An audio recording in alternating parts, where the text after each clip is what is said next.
Thank you. I like to demonstrate to the Conservatives that their tax dollars have been well spent by having you read and demonstrate your ability to read, right? So, since they always seem to want us to get money for, or at least value for money, right? And so,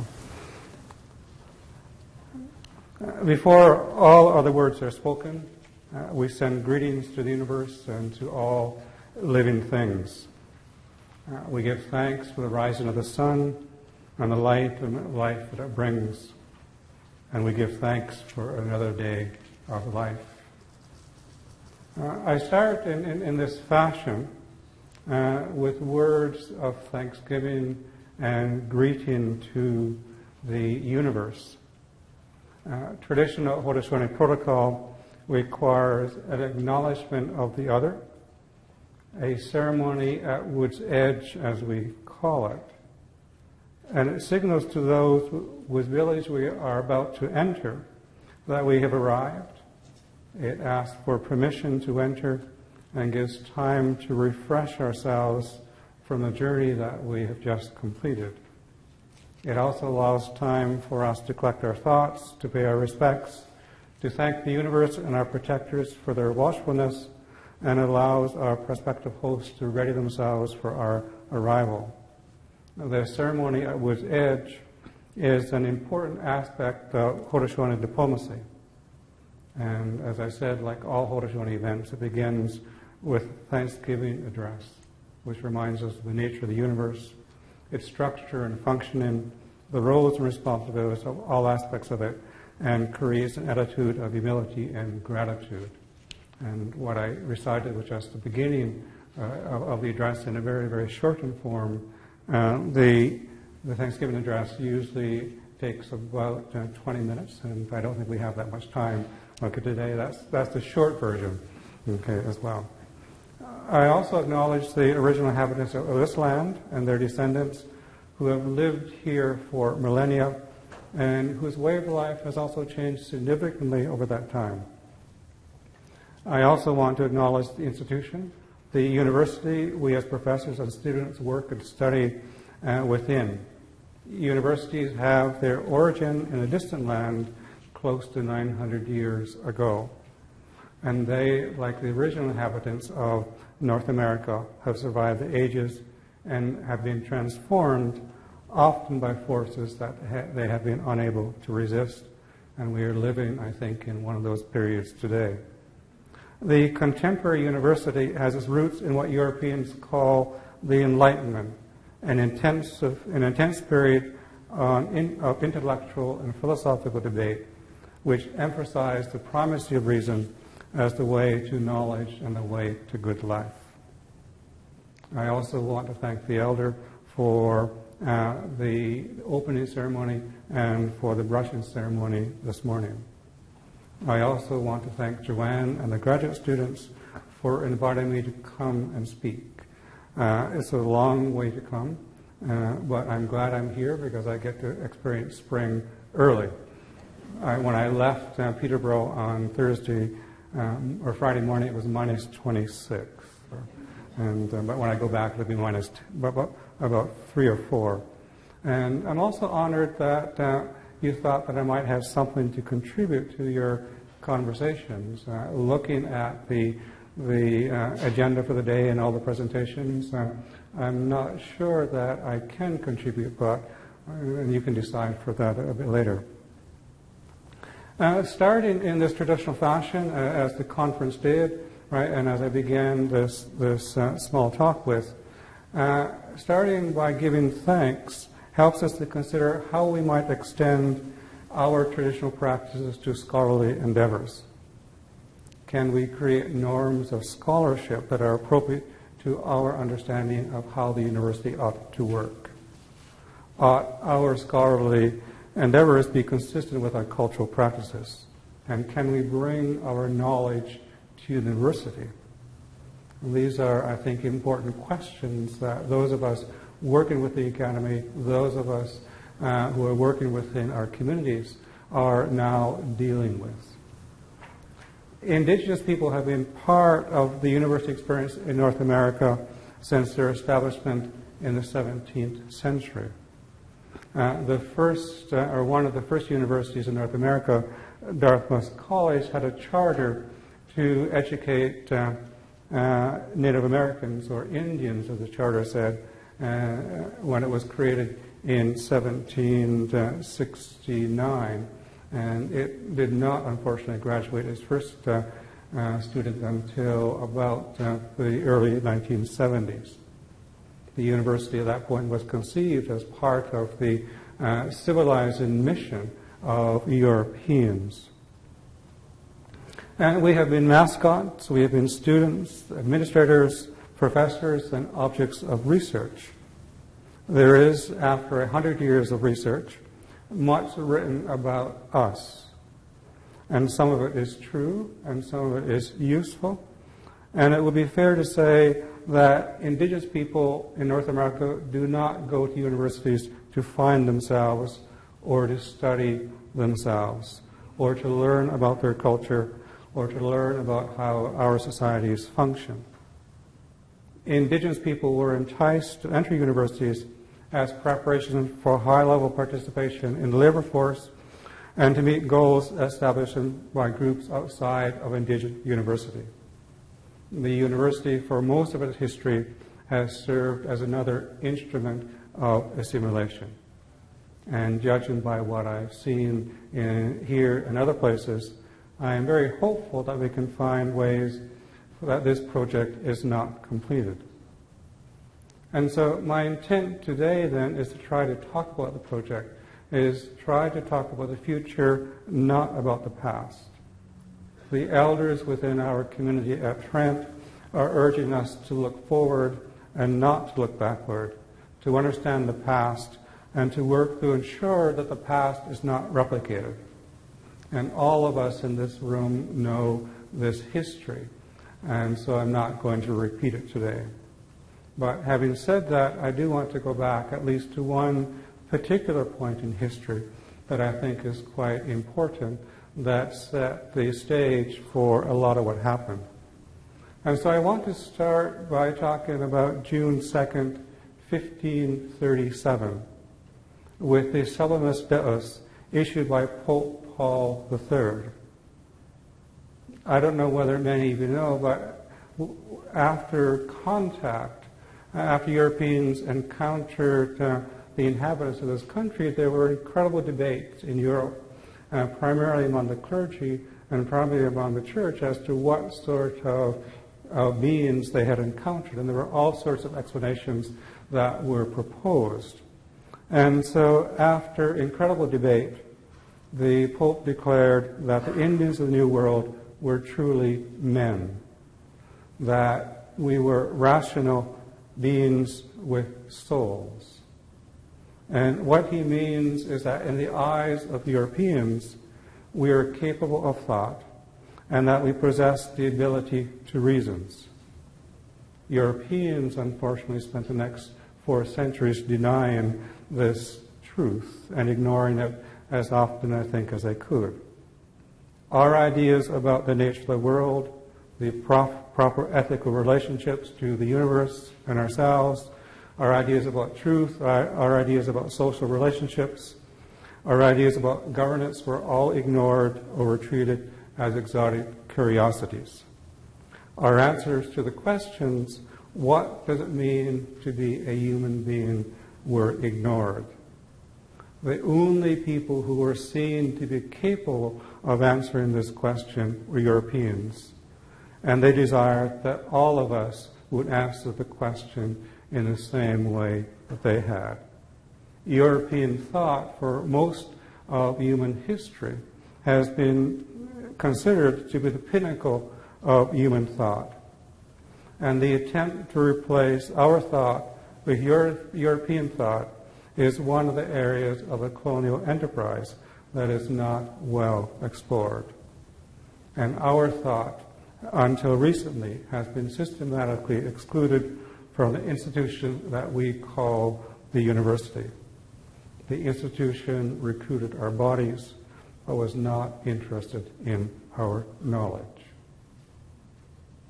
About 15 years ago, my department nominated one of our colleagues, Professor Shirley Williams, for the university's annual research award. Shirley is an Anishinaabe elder, and she had worked over half a decade to produce the first Odawa English lexicon.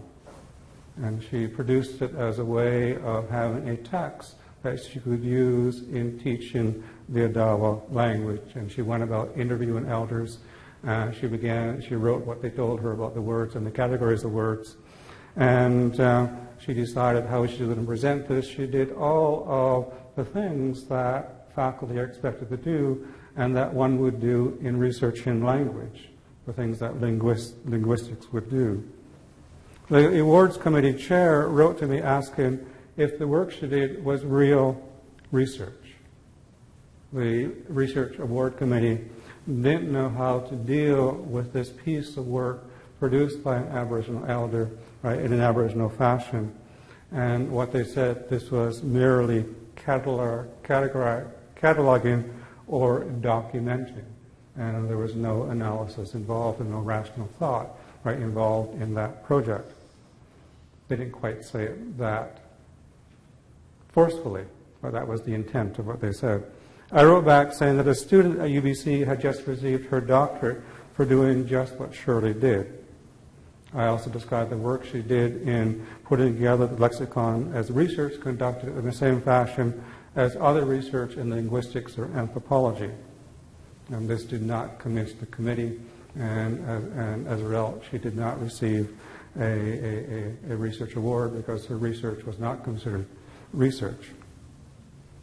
4 years ago, our university underwent a visioning exercise and asked for submissions from the faculty and staff and students at the university about a new vision. We held focus groups, we conducted research, we conducted surveys, and did all the usual things that one does in trying to build a vision. There were no sweats, unfortunately. There were no traditional elders involved, right, or any of the traditional things that we would do. Nothing that emerged from that conversation spoke to me, and nothing of it spoke about Aboriginal people and the role of the university in our communities. And so I decided I was going to try to jumpstart the process.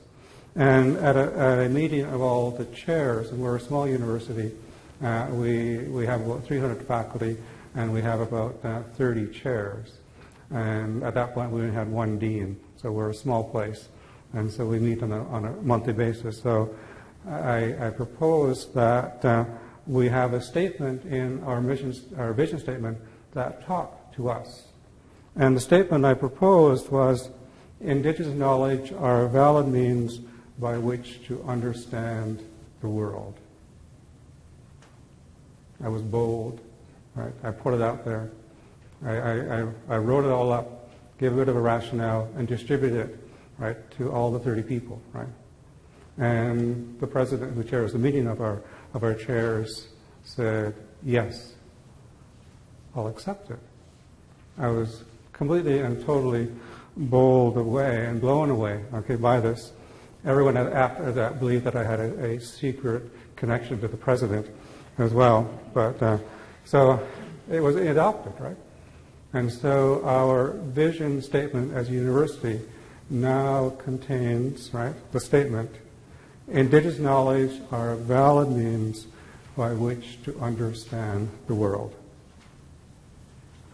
There are 12 small words, but I think they're a good rebuttal, right, to the work of Europeans of the last few centuries, of the last at least 3 centuries. It's a very, very small action, but I think our future is built upon small actions. And over time, they accumulate, and over time, the world is changed. The predominant way in which we are seen by the Academy is as people with culture. We add the cultural color and flavor to the institution. We help the university to chalk up diversity and equity points. And we do our best to ensure that culture is present in all sorts of ways. And I think that this cultural representation project is extremely important. It is, however, I think, only surface decoration. And I don't mean to speak ill of any of the work that anyone has done. I think that this cultural representation is important. We have to see ourselves inside the academy in visible ways. And we have to ensure that our cultural practices are representative and that the objects of our cultural thought are also present. The real work of the academy is about knowledge production, and about knowledge transmission, and about, as we now say in the 21st century, knowledge mobilization.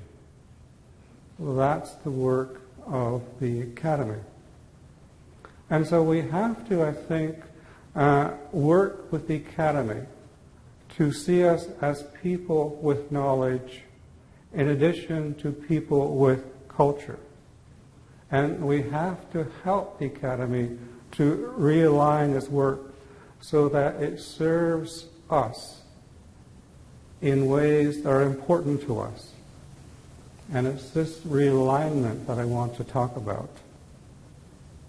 And as a scholar, I came to the university without the usual academic credentials. It was possible, 25 years ago to do that. And in one sense, that was freeing. It allowed me a great deal of creativity. It allowed me not to think about disciplinary boundaries. And it allowed me to be inventive. And so I tried to be as inventive as I possibly could. I decided, after the large effort of the Royal Commission on Aboriginal People, never to write about the Indian problem. As many, I think, in this room know, the Indian problem rests at the heart of Canadian public policy and much of the recent university enterprise and much of the public policy enterprise. And as much as we may dislike Frances Widdowson, her premise of the first part of her book on Aboriginal industry is founded in some, I think, imperial evidence. I thought that the Royal Commission, after spending $56 million, had explored the Indian problem in sufficient depth to provide the solid foundation for public policy and set out the parameters of a way forward. And I wrote a paper for the Royal Commission entitled From the Tribal to the Modern, a reflective piece that argued that a new Aboriginal society is emerging after the 1969 to 72 White Paper. And the 1969 to 72 sort of withdrawal of the White Paper is what I call the end of the long assault. That is a century and a half of formal state attempt at transformation and absorption. And we live and work inside the academy in the shadow of this long assault, and its effects are still being felt. And I think it's going to take a few generations to recover from the horrible actions of the long assault. And the long assault arose from a particular conceptualization of the Indian problem. And so I decided I wasn't going to write about the Indian problem and to write about two things: the development of our own society and something which I later called the Canada problem. And so I conceptualized a modern Aboriginal society as being built out of ideas from our own traditions and ideas that we encountered in places like these, encountered from the academy. And I think we are a pragmatic people with a strong desire to foreground our own ideas using what we used to call cultural knowledge and which we now call traditional knowledge or traditional indigenous knowledge. We want, I think, in a modern Aboriginal society to use our own ideas to build better lives, better families, better clans and houses, better leaders, communities, and nations, and better relationships with those who we now share this land with. And the modern university is the institution that the West has developed as a site for the expression of its own ideas, the building of its own knowledge about itself, about its problems and the solutions to those problems. The university in its modern form is not part of our own intellectual and institutional heritage. And that, I don't think, means that we cannot, as latecomers to universities, influence it. Indeed, we are doing just that through what we call indigenization, which I think every university, every community college, every public institution is now in the midst of. Indigenization is the process by which the institution adjusts to the presence of our knowledge systems and our knowledge structures, and the way in which we test truth. Indigenization, in my own mind, is about creating a site within the university for the expression of our own ideas, first for ourselves, and then for all of humanity. It is a site, I think, of enormous complexity and potential, and it's also a site of considerable tension and promise. And I want to talk a bit about some of those tensions and complexities and some of the promises. I have to admit that I've been somewhat confused by what we have come to call indigenizations. And much of the early scholarships and early scholars seemed angry and appeared to want to use a battering ram to create a doorway into the institutions. They were reacting, I think, to a history of exclusion and exploitation. I like to link indigenization to the policy of Indian control of Indian education. The 1972 policy that was agreed to by Canada and the National Indian Brotherhood. And Indian control requires institutional adjustments at the primary, secondary, and tertiary levels. I also see indigenization as not occurring all at once, but as occurring in phases. The first phase involved bringing our bodies into the university, recruiting us as students. The second phase involved bringing our culture and ensuring that we had cultural representation. Most places are in either phase 1 or phase 2 of indigenization. The third phase involves bringing our knowledge and creating a place at the table for it. And it's this third phase that I think is extremely important, and is what I want to talk about for the rest of the talk. As I said, that since 1972, we have seen the emergence of an Aboriginal modernity that forms the context and foundation of modern Aboriginal societies. And modern Aboriginal society is imbued with an ethos that is confident, that is aggressive, that is assertive, that is insistent, and that is desirous of creating a new world out of Aboriginal and Western ideas. And that is self-consciously and deliberately bringing Aboriginal thought, Indigenous thought to the table and using that as the foundation for what I call the structures and processes of everyday life. And I think we can see, right, this ethos in action. And we saw in action today, and we began in a traditional fashion. We see it right, in the way in which we have created the social position of elder and the respect we accord to elders and the way in which we incorporate them into our daily organizational life beyond just ceremony. Yet, I think, in my view, this doesn't tell the whole story. The last 3 decades have created a new Aboriginal person. A person who lives in this world with what I've come to call a post-colonial consciousness. And this post-colonial consciousness is also part of modern Aboriginal society. And a person acting with post-colonial consciousness is aware that colonization has occurred, is aware of the implications of that colonization, and again is making a choice to deliberately, consciously, and systematically dealing with that colonization. And a society comprised of post-colonial individuals is a society that is determined to come to terms with what has happened. And it's a society that is determined to overcome the colonial legacy. And it's a society that is also beginning to gather the ways and means in order to do that. And I think, right, we see evidence of this everywhere, right, in institutions, in our own societies.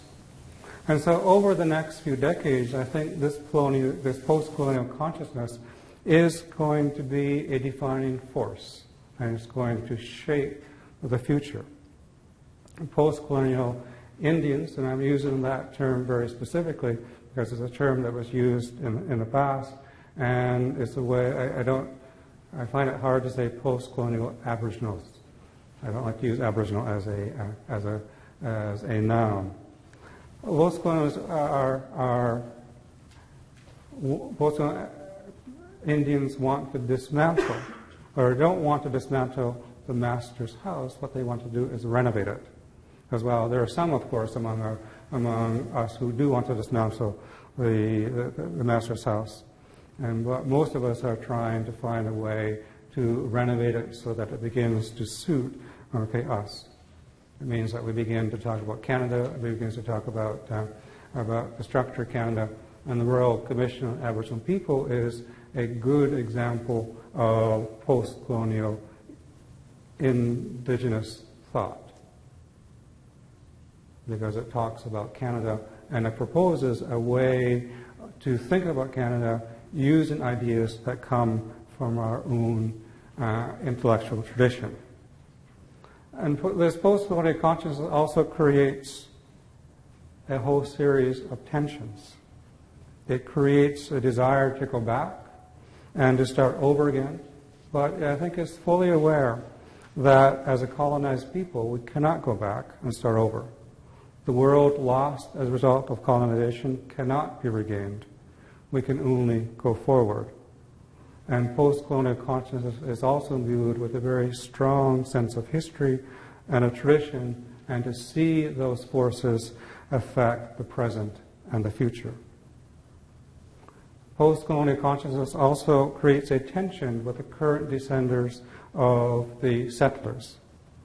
Post, in some people's view, implies a departure, but the creation of a North American post-colonial reality is different from Africa or an Asian post-colonial realities. In our case, the colonizers, settlers are not leaving, and will continue to be a huge political, social, culture, and intellectual presence. We have to develop within our own, we have to develop our own society within the shadow of the state, whose actions have left our colonization and almost led to our destructions. And so we live as post-colonial Indians, Indigenous people, Native people, First Nations people, Indian, Métis, right, Inuit, in this state of constant awareness that we live on the edge of absorption, and that maintaining our identities requires constant vigilance and assertions of visibility. And so what does it mean, right, to have a post-colonial consciousness?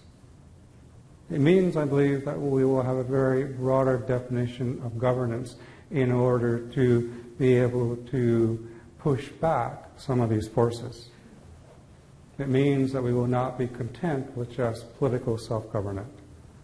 Post-colonial Aboriginal people will see all aspects of Aboriginal life as ground for Aboriginal influence. And so the restoration of Aboriginal governance then becomes a central theme in modern Aboriginal society. And so, broadly speaking, Aboriginal governance seeks stewardship over and direction over the structures and process of everyday life. So post-colonial Aboriginal people are determined to build Aboriginal ideas, thought, and influence into the structures and processes of all of our lives. And so what this means is that there is this idea that we want to use our own theories, our own notions, our own understandings, right, our own ceremonies that come from our intellectual and cultural heritage as the basis for our organizations, as the basis for our social action, as the basis for all that we do. And this doesn't mean that we're going to reject ideas that come from other places and from other traditions. Graham Smith, and many of you are familiar with Graham Smith, right, came and then spoke to us and about almost a decade ago now. We have a PhD program in Indigenous Studies, and the students were concerned about what they had to read, and they said, why should we have to read Foucault? Right? And I'm not sure why anyone would have to read Foucault, but that's a different question as well. Okay. But they said, why should we have to read Foucault, right? And Graham Smith said, why would you want to exclude yourself, right, from learning, okay, about the best that others have to offer? That's not our tradition.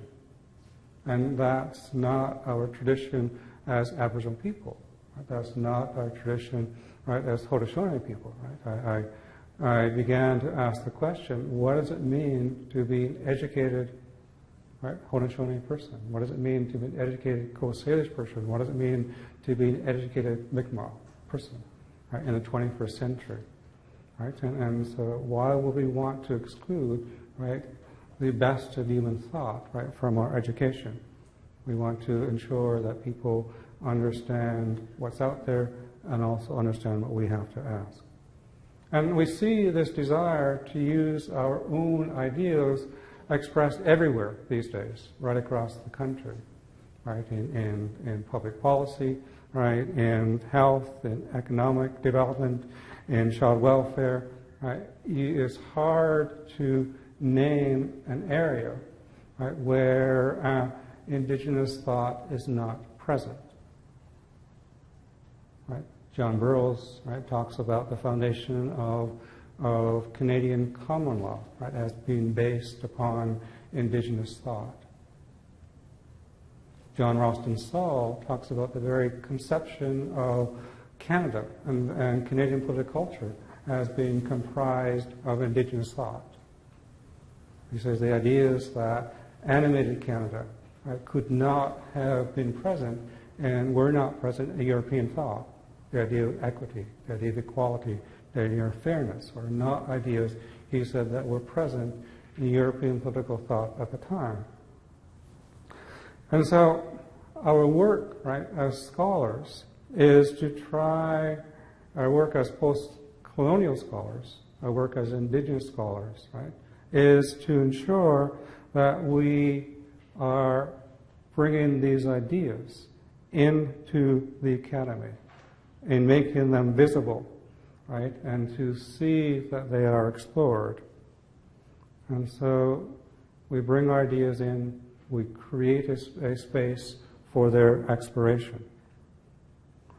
And I think that this is what is beginning to occur right across the country. I looked at the list of papers that were presented, and I see incredible exploration of Indigenous thought, and I see incredible bringing together of thought from psychology, thought from political studies, from education, right, and Indigenous thought all together.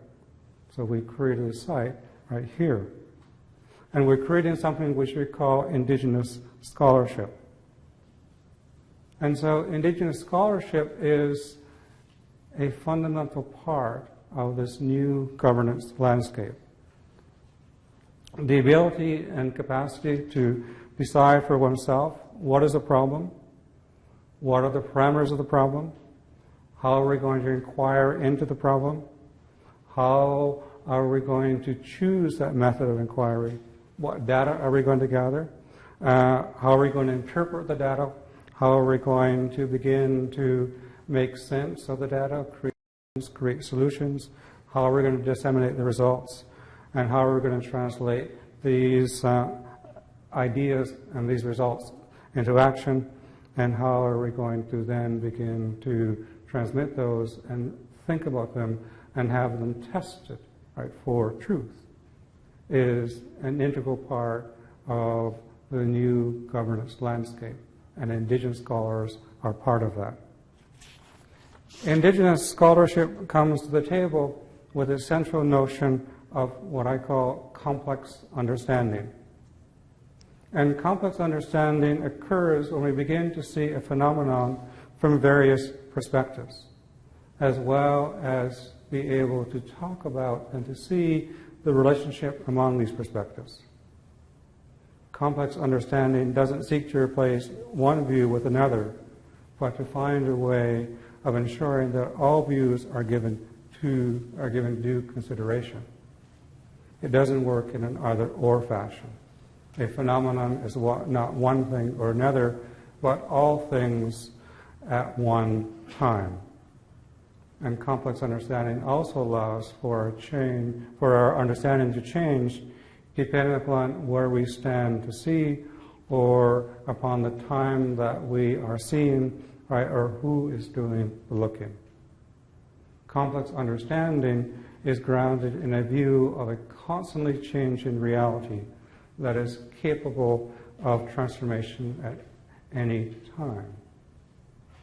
I teach in my graduate course on Indigenous thought that an Indigenous view of reality is that reality is in a constant position of change. It's constantly changing, constantly in a state of flux. And that we need, as scholars, to be able to find ways in order to see things that are constantly changing. We have to recognize that things can change, right, as well. And so complex understanding then, in my view, is based upon dialogue rather than dialectic. And so in this sense, it's deeply rooted in traditional Aboriginal notions of how one comes to understand.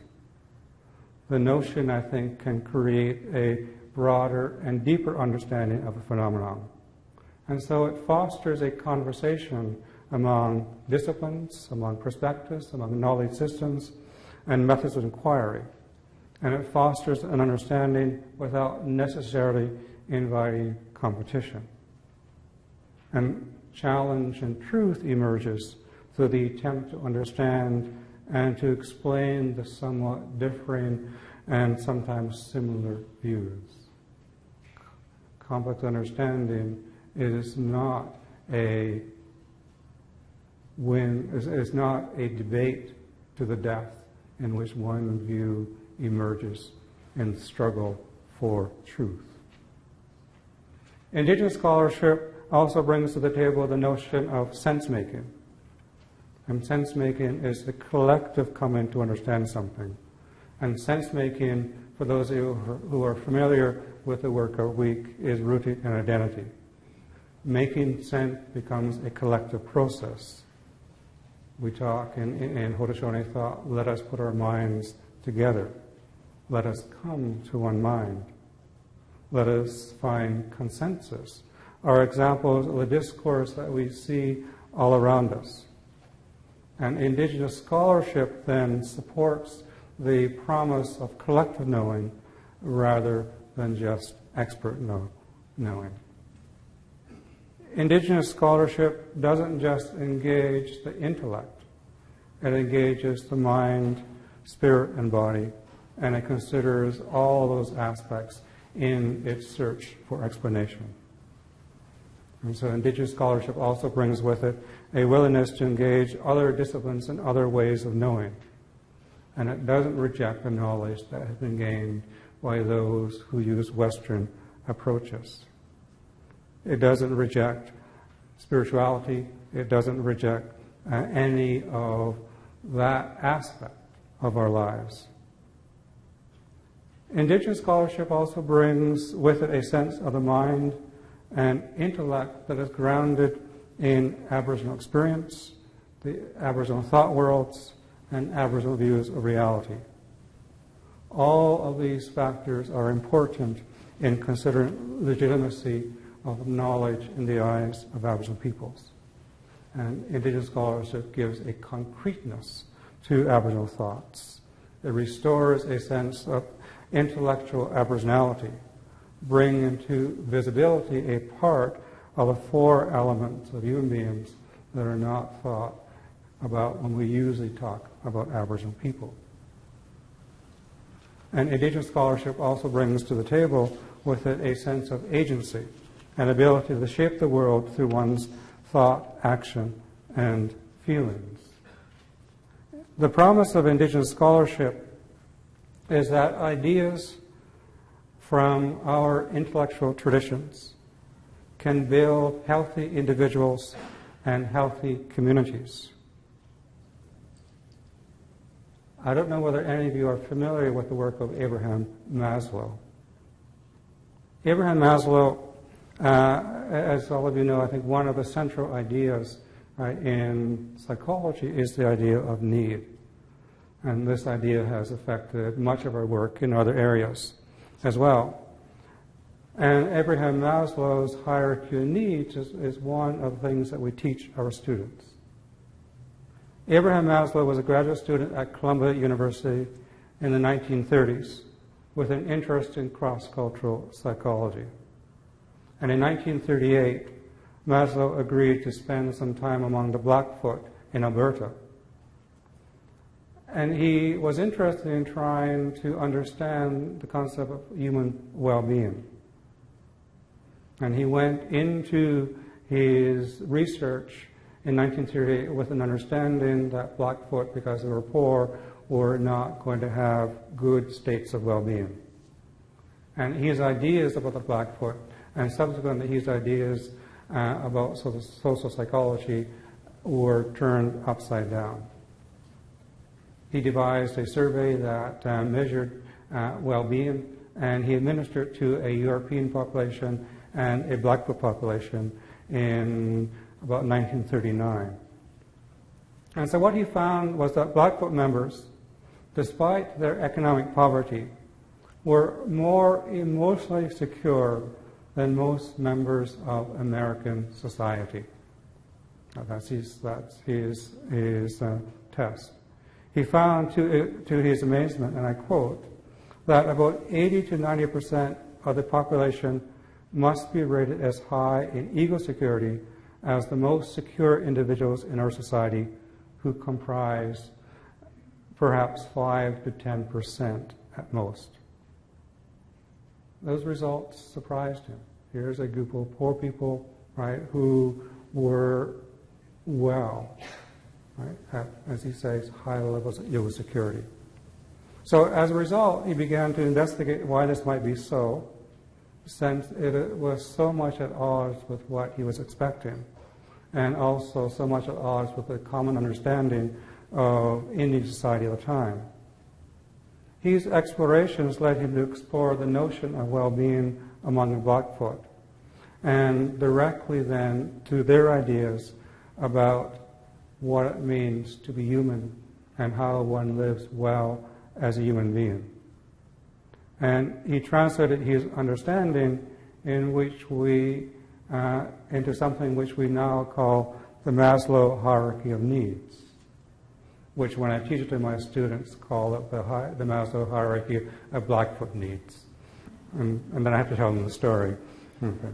And so his whole approach to psychology, his whole approach to focus upon wellness, and he founded then the branch of psychology called humanistic psychology, was changed as a result of his encounter with the Blackfoot. And so at the heart of a modern psychological subdiscipline rest Indigenous ideas. And I don't know whether many of you also know that a similar thing happened with an American in the 1950s by the name of Harry Hayes. Harry Hayes was a founder of a group called the Radical Fairies in the 1950s in and around San Francisco. And he spent a decade or so with Hopi and Navajo in the Southwest and encountered their ideas about gender, their ideas about human sexuality. And so he took those ideas and built what we now call the gay liberation movement, right, which is extremely influential, right, and which helped a few generations of people to live well. So at the heart of a modern American phenomenon is our indigenous ideas about healthy sexuality. So our ideas, as coming from our own idea, from our own experience, our own understandings of the social world, have been looked at and have been translated right into social action by others and helped to found the discipline. So the academy, right, is a powerful institution. It's not immutable to change. And its rafters have been extended many times over the last few centuries. We had a huge debate about elders and IK at Trent, and one of the questions people asked was, will IK destroy the reputation of the university? IK will not destroy the institution, nor will IK, bringing our knowledge into it, shake its foundations. The primacy of reason, right, is important. As Haudenosaunee people, we also talk about the primacy of reason, the importance of reason. We also talk about doing things with a good mind, which is a mind balanced with reason and passion. Bringing our knowledge into university is a project of dialogue, a project of discussion and debate. Bringing IK into the university requires that we work to create an atmosphere that supports a very broad definition of inquiry, that accepts also the interrelatedness of reason and passion, that accepts the idea of truths rather than capital T truth, and above all accepts the idea that as Indigenous people we have something to offer beyond just opportunity for research into social and political problems. In our communities and in our traditions, we do not have a history or a tradition or a desire to separate the spiritual from the secular. For traditional people, the spiritual and the secular are intertwined, forming a seamless reality. Bringing IK into the modern university means that we have to bring our spirituality along with it. And for many of our colleagues, the spiritual aspects of IK are problematic. They are seen as inappropriate for inclusion within an Enlightenment institution and often seen as inimical to the work of the Academy. We have to understand, I think, that that view is based upon a particular history, that the history of the church, right, that people are reacting to is what they're reacting to here. Religion has often been used as a battering ram in order to force a particular view upon people. For us, though, the spiritual facilitates our work. It forces us in our work to think of relationships and of connections, of impact and effect, and allows our consciousness to awaken to new truth. And the spiritual also reminds us of the ethics of our work, to approach it, as the Anishinaabe say, in a good way, and as the Haudenosaunee say, with a good mind. The spiritual also reminds us of our responsibilities as academics to tell the truth, to be conscious of our method, to be aware of our emotions and their effects. The spiritual envelops us in an ethic of responsibility and respect and relationship. It does not allow us to live outside the world, but requires that we live fully within it. And it is possible to do all of these things without a spiritual foundation, as our Enlightenment colleagues will tell us. And this is indeed true. The humanistic movement, I think, will attest to that. Yet, for us, it would be not consistent with our ideas of the good mind, would not be consistent with our ideas of the good way, and it would not be consistent with our traditions of truth-telling. And leaving our spirituality at the door would also ask us to enter the academy and forget who we are. And it would not be in keeping with the dialogue that has been proposed by the Kaswanta. And it will be asking us, I think, to continue the old assimilation activities of the university. We are now part of the academy. Indigenous knowledge is part of the academy. The challenge to us as academics, as scholars, is to ensure that it does not remain only in the one room that we created. We need to try to find ways to bring it into other rooms inside the academy. There is now a global academic conversation about Indigenous knowledge. We're now part of a larger, broader conversation. There is now a disciplined conversation about Indigenous methodologies. That didn't exist in the academy a decade ago.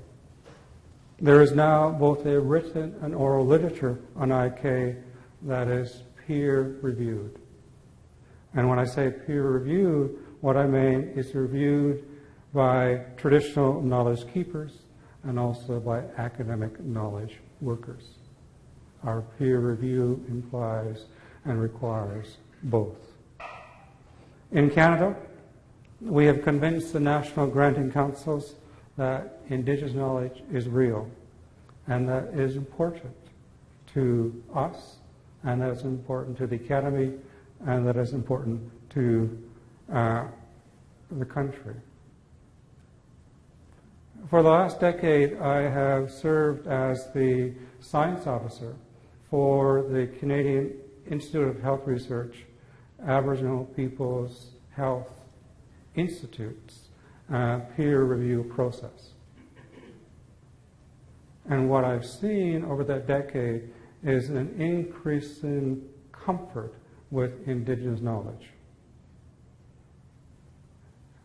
It's virtually impossible to have an Aboriginal health research project without the involvement of elders, without the involvement of IK, and without that involvement being real. I find it extremely encouraging, and I'm very proud to see a group of peer reviewers who are non-Indigenous to ask questions about the involvement of elders and the involvement of IK, and asking questions if the involvement is real, and searching for ways in that realness is reflected. That's incredible, right, to see. No other national granting agency in the world, right, has that type of peer review and that type of reception to Indigenous knowledge.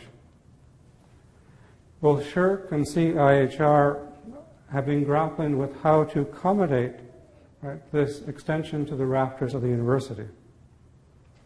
And I find it remarkable that within a very short period of time that IK has become an integral part of the university research environment.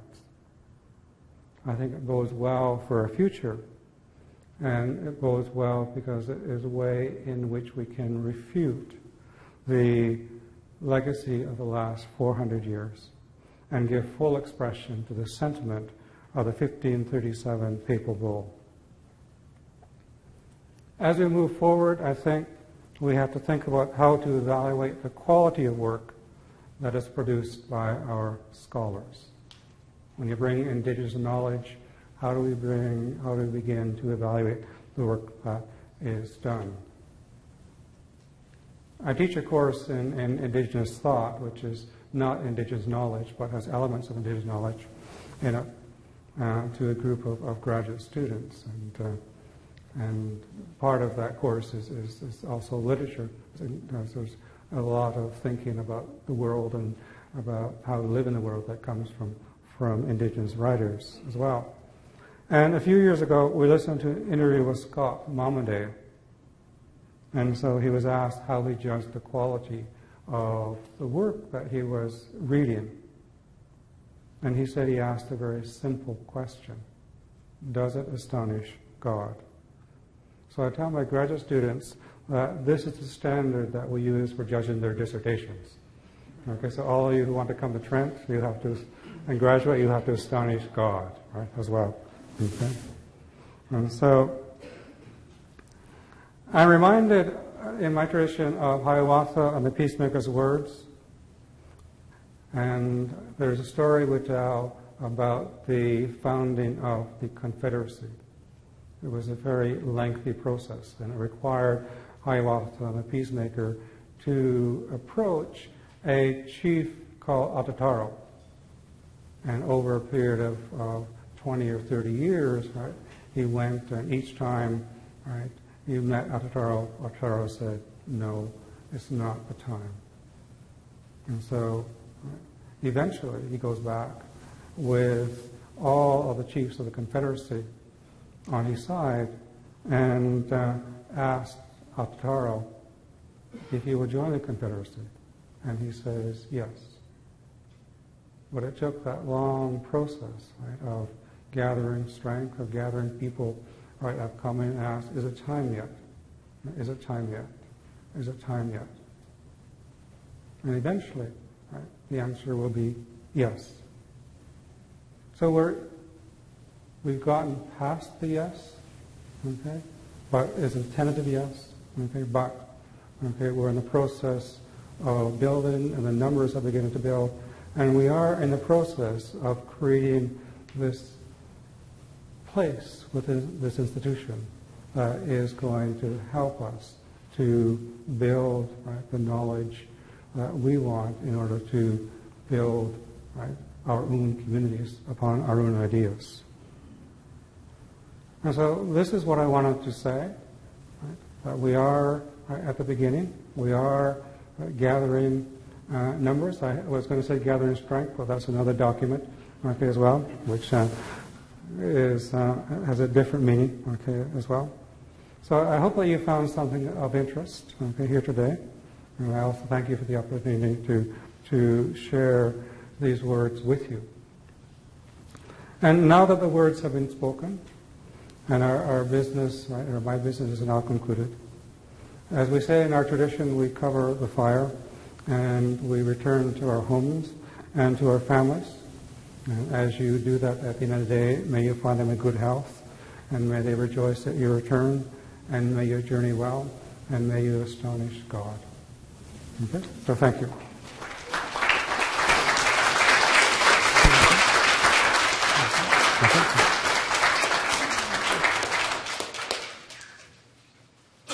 Thank you, Dr. Newhouse.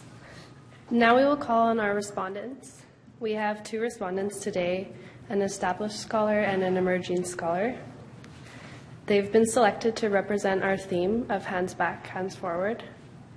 Each respondent will have 15 minutes. And first up is our established scholar, Dr. Ethel Garner, who you've already met, so please join me in welcoming Dr. Garner.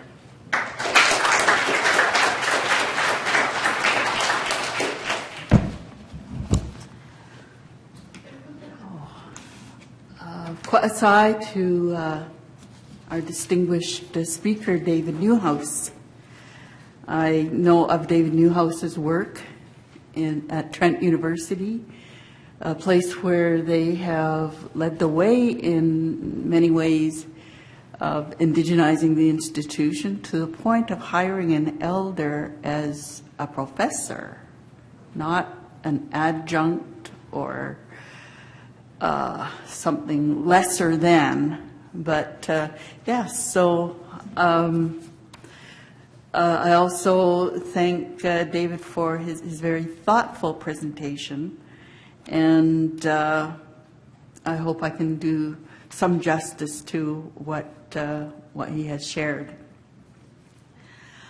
In my own thinking about indigenizing the university, I'll start with his phrase or his question that was posed somewhere in his talk. It was, what does it mean to be educated as a Haudenosaunee, Coast Salish, Cree, whatever nation that you come from? And that, I think, is one of the most important questions. He also spoke about colonization, about white paper, all the efforts that were taken to make us forget who we were as Coast Salish, Haudenosaunee, and Cree, and so on.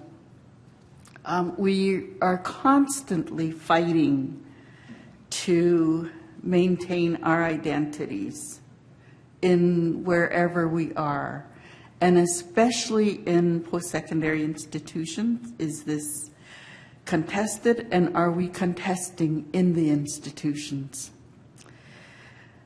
I believe that as soon as we walk into these doors, into these halls, we are beginning to indigenize the institution by our presence, by the way we look, by what we bring in terms of who we are,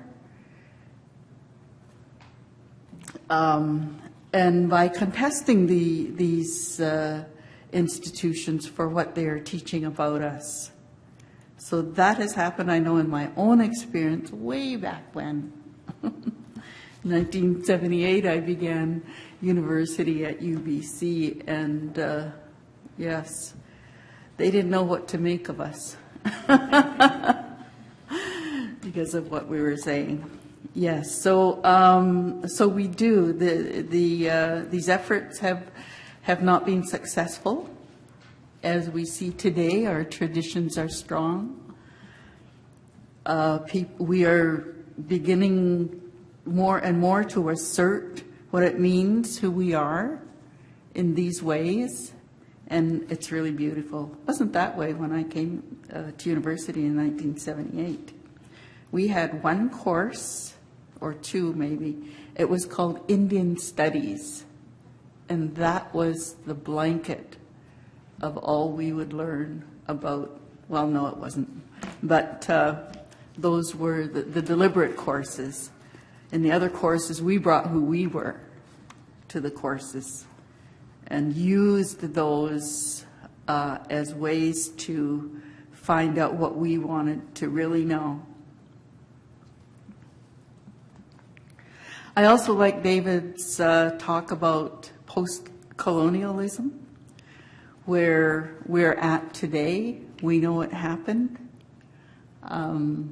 Yes, it wasn't good. And now we're moving ahead. We're moving forward. We're not forgetting how it happened. But with that knowledge in hand, we're moving forward. And also, we're, as Native people, not needing to tackle the Indian problem because we know we're not the problem, which is awesome. I took that stance when I wrote my master's paper on Seabird Island Community School. It was about what that school could do because they were a band school. And people did think I should be comparing, well, how are the kids in the public school, the Native kids in the public school doing compared to what they're doing in the Seabird School? I said, no, I don't want to do that. I said, I just want to honor what the people are doing and raise them up. and hold them up and say, yes, this is what you're able to do. And show people. People always asked in 1978, or no, 1980s by then, what the band schools want anyway. So I wanted to show them. Complex, what we're trying to do here in terms of indigenizing the institution is complex. Yes, extremely complex. Those of us who are veterans in these institutions trying to do this work know it for sure. Thinking about the, what was that called, the Papal Bull, where they acknowledged that we were actually humans with souls and that we had the capacity of rational thought. Whoa, these are the thinkers, and now we're in the institutions where those thinkers had to grapple with that, and we're trying to convince them now that yes, our thought is important. What was that statement that was made? Indigenous knowledges are valid means with which to understand the world. Now we're trying to convince the institutions that this is true. And I think we're doing it well. Those of us who are in the institutions, the students here who are doing the presentations, what we did along the way, you know, the people who began in universities. And what does it mean now? The higher up you go in education, the harder it seems to get to make those assertions and make people believe, as in the case of Shirley Williams and the work that she did and having that work acknowledged. We're now grappling with that question at SFU. We had a recent meeting at the steering committee where it was raised, how do we talk about students who come and they want to use non-traditional English in their writing, and how do we grapple with that? We're dealing with that, and it's basically answering that question. Indigenous knowledges are valid means with which to understand the world, and if that's what the students are doing by using that non-standard English way of communicating, then so be it. And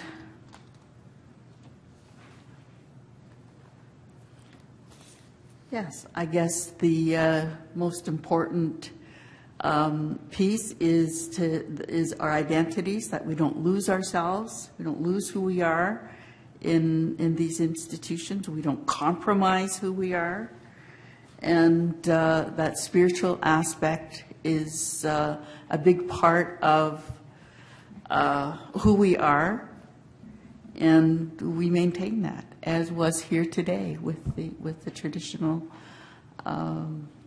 opening from the Coast Salish territory. Well, I'm looking forward to seeing the students work here the rest of the day, and thank you very much. Asai.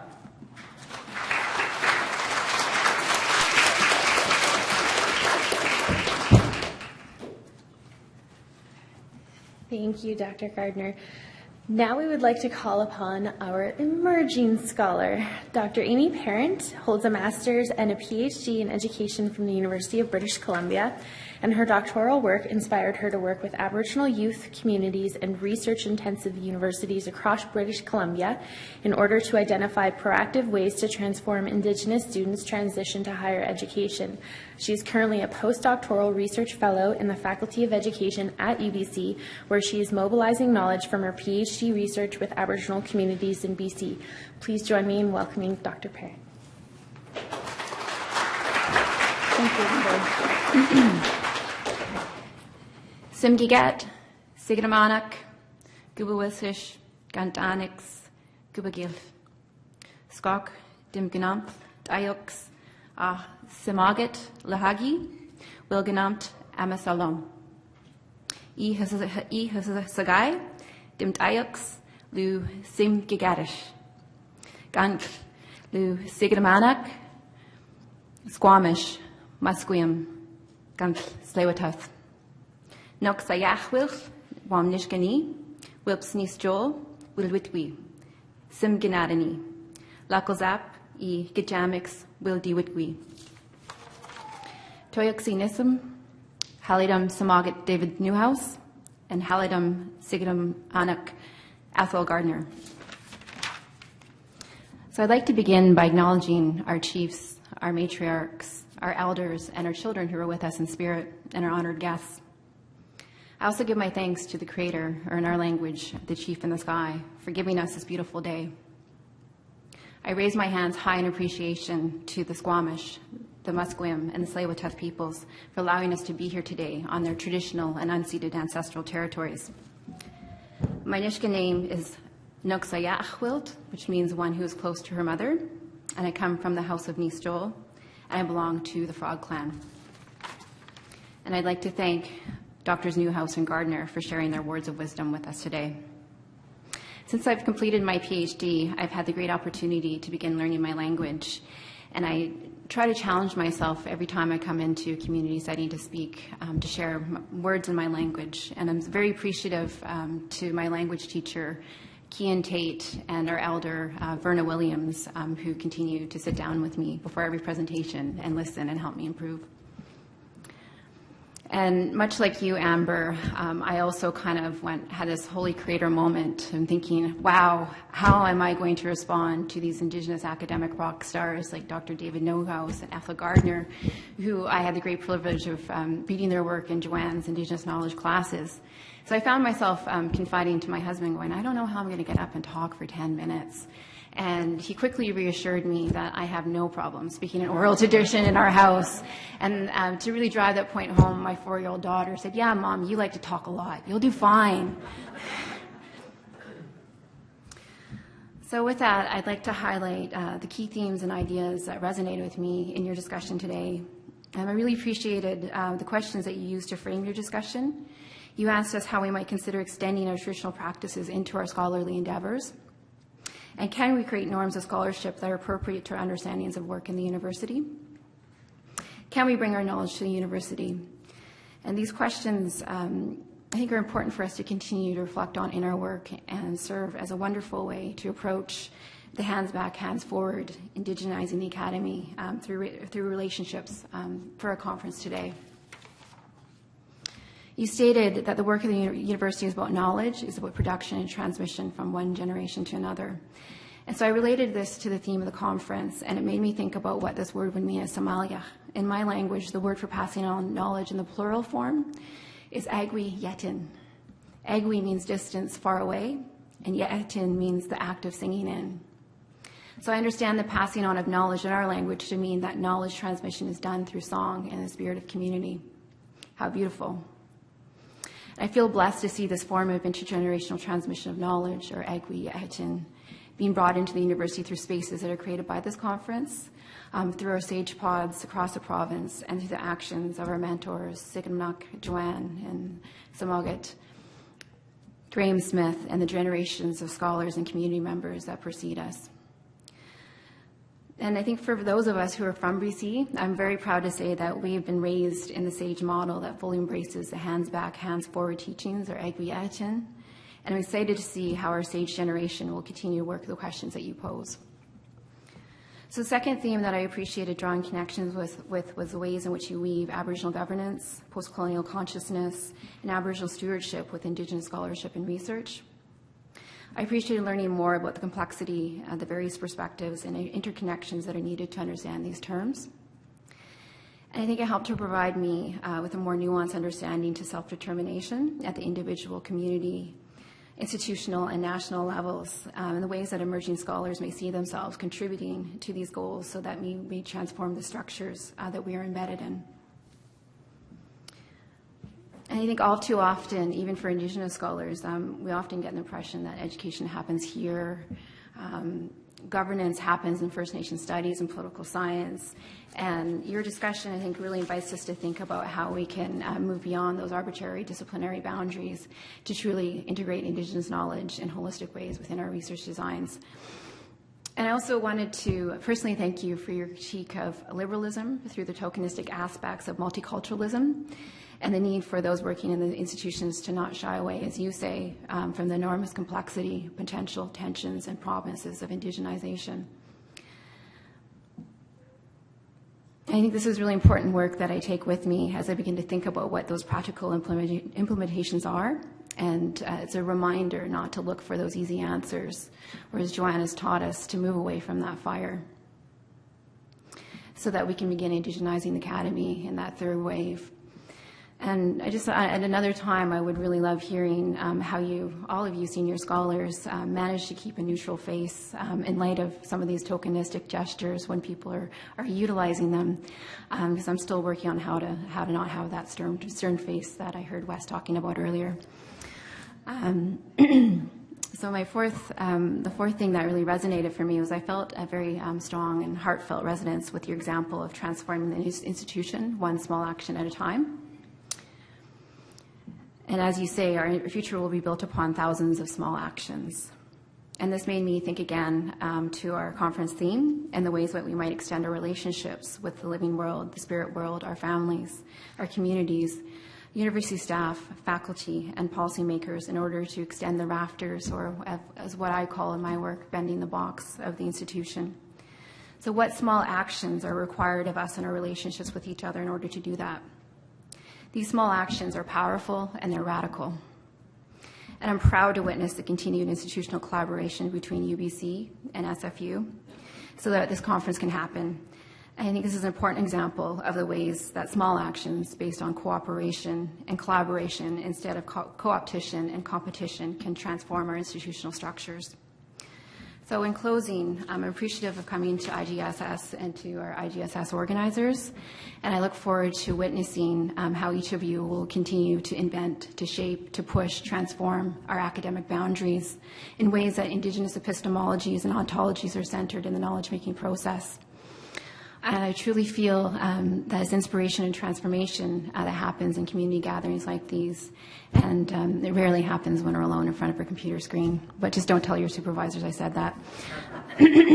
So I guess it wasn't that hard to fulfill my 10-minute responsibility, given that you've given us so much to be inspired by and to think about. And so with that, I'd just like to end with one question. I was told I was allowed one question, so I had to use my creativity. It's in 4 parts. And I think I'd like to ask that to both Ethel and to you, David. As Indigenous academic leaders, what leadership qualities do you feel are necessary for the next wave of emerging scholars to continue moving forward with extending the rafters of the university? How might these qualities be different or similar than those required for your generation? And how are these qualities affected by place?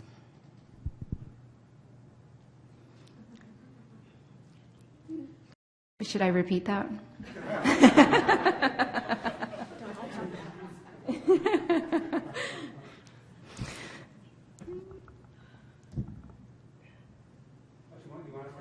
Yes.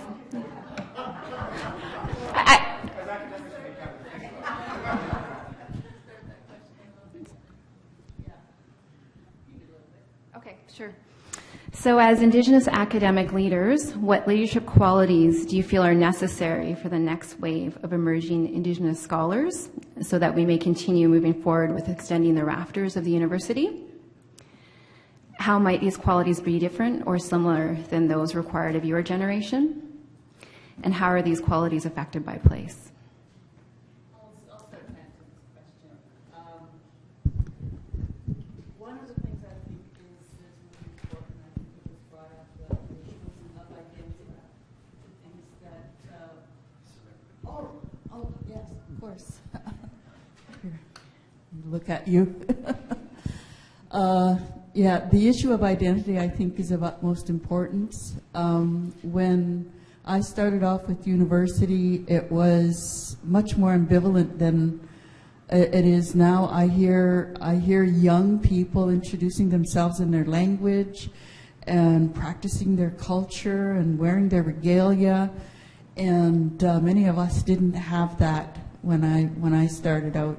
And we were examining that when we were doing, my first paper was on what was our Halkomelem language, and why isn't it available, and what were the ways that it was documented, because I had no idea about our language. Now you're speaking your language, and that's beautiful. And yes, and to learn the culture, spend time in your community. I had to go back to my community when I did my research paper, and I worked there for a year collecting data and learning more about the importance of our language and the land and identity. And I think when we're just really strong in who we are, I think that gives us the strength to move forward and to face the challenges that you might when you're developing your ideas. So that's one of my answers.